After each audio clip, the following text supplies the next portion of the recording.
Today we're going to see if we can get some better seats mocked up and put in the Torino. I don't know how much we'll get done today, but we'll get started on it today anyways.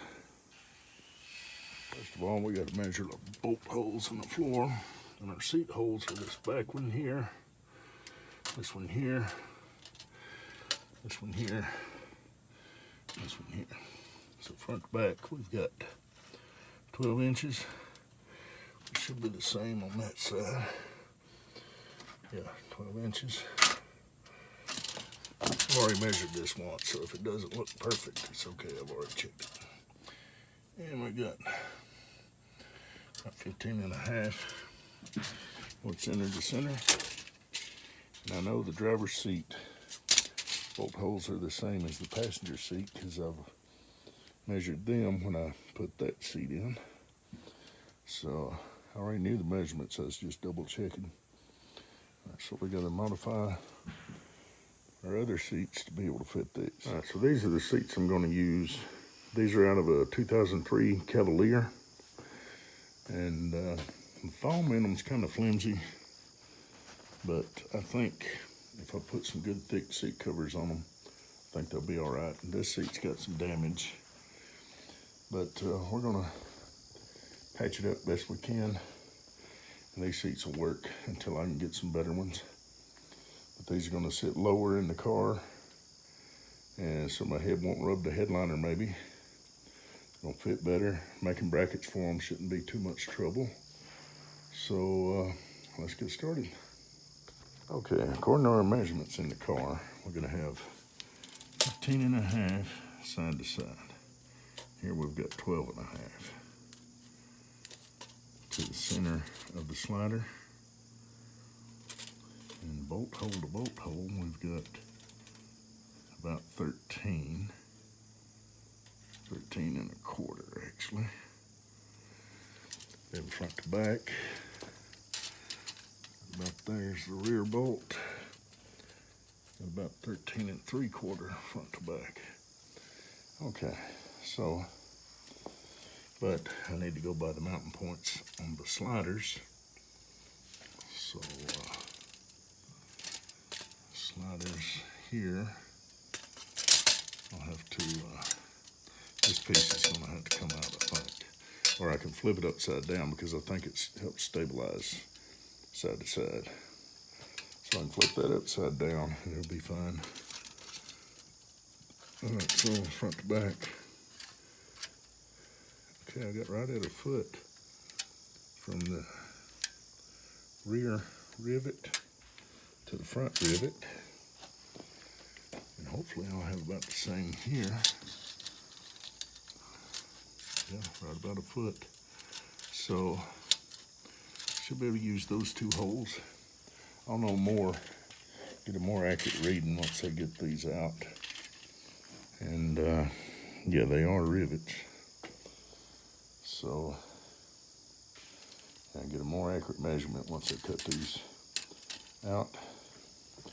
And side to side, we've got 12 and a half. And they gotta be 15 and a half. So all I gotta do is get some flat pieces of steel, cut them the right width, and then should be good.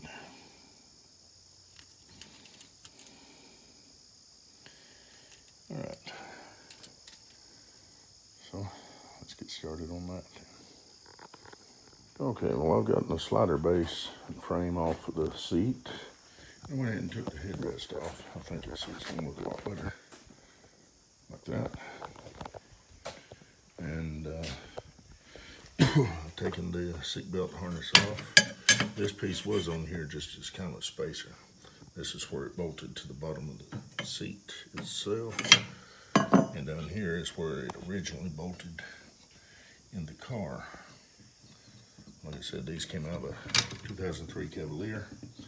So I've got to grind these rivets here, those two there, pull these brackets off, and then I've got to do the same thing for the bottom side here.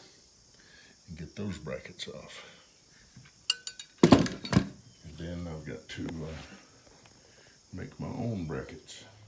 Well, I thought I had video explaining this recline lever here, but either I didn't press the button on my phone or I deleted it accidentally. But anyway, the recline lever on the driver's seat was broken off when I got it, and I just found this piece of steel tubing here. Flattened it on one end, drilled a couple of holes in it, painted it, riveted it on, and it works just fine now. All right, well, I've gotten the brackets mocked up. Got some good thick pieces of strap metal here. And I decided to leave these brackets on because it just made it so much easier. And it's still going to sit low enough, I think, where it'll work. And these are the two front ones. I've got to get some longer bolts for the back ones because they go down through like a reinforcement cross member under the car. But I can always get those later. It'll be all right with just the front two in it. That's all I've had in it, in those seats, and I've been driving it like that. But it'll be fine. And I was wanting to leave this piece on here, but I already did a test fit, and it won't fit. It's hitting on the floorboard, and I can't flip it over because then it'll hit on this here. So I just have to do without it. These brackets here will make it stiff enough. So that is ready to go in the car. Should be ready to bolt in, and then I just got to start on the passenger seat.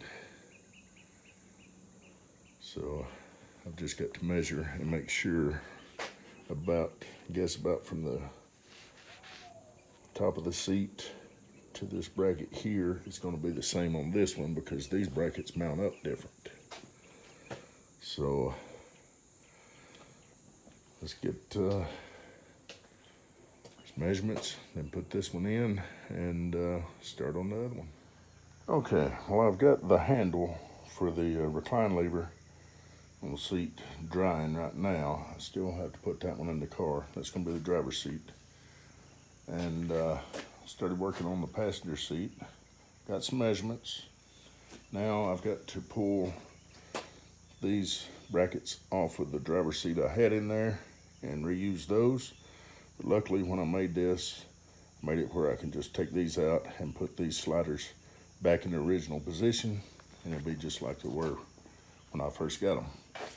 But I've got to put some spacers in here, and I'm just going to redneck it and use some old lug nuts for spacers because they're going to be just the right height, almost near perfect for what I need. They'll be plenty strong enough. So get started on that now.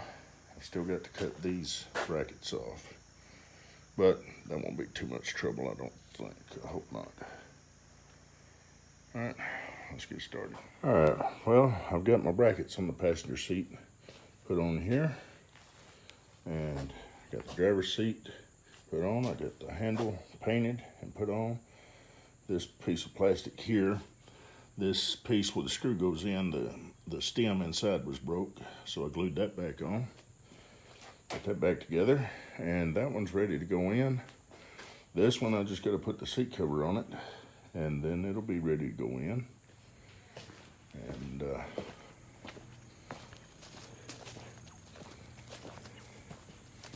went ahead and swept out the dirt in the floorboard here. And there's my lug nut spacers I'm going to use. So I got all my bolts here. I got extra lengths. I got some a little bit shorter than what I thought I needed, and some a little bit longer than what I thought I needed. So that way, you know, I'll be sure to have the right size. And same thing over there. And then this one hole right here, I had to drill that one out because that one's never been used. Sorry about the blur. And now it's going to be set up right. That front hole there, I don't know what it was there for. It's in the wrong spot though. So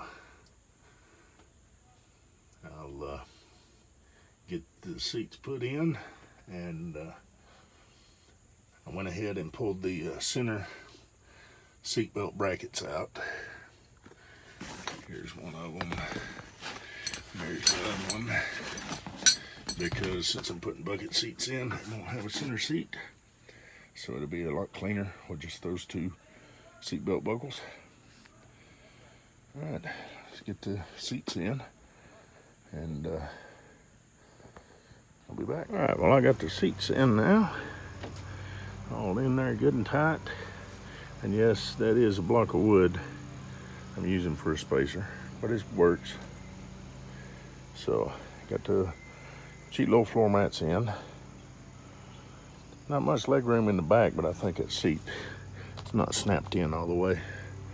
I'll check that later. So, now I got that done.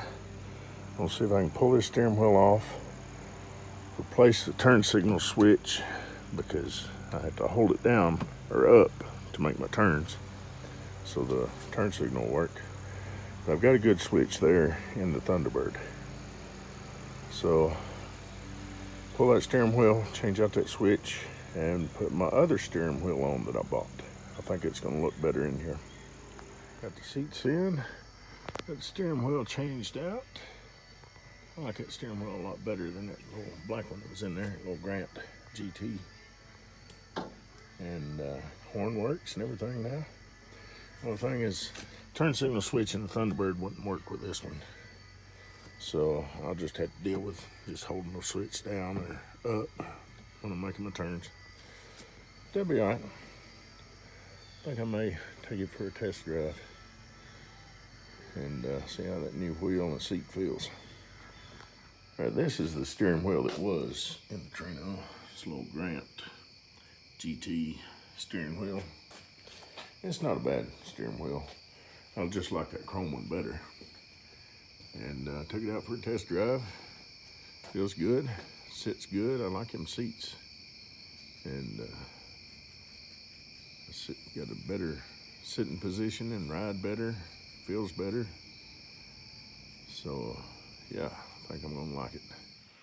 All right, well, sorry I couldn't take you for a ride with me in the Torino when I test drove trying out the seats, but I don't have a good cell phone mount for the car right now, but I plan to get one, and I'm still new to making these YouTube videos too, so kind of bear with me until I get the hang of it a little better, and hopefully they'll improve over time.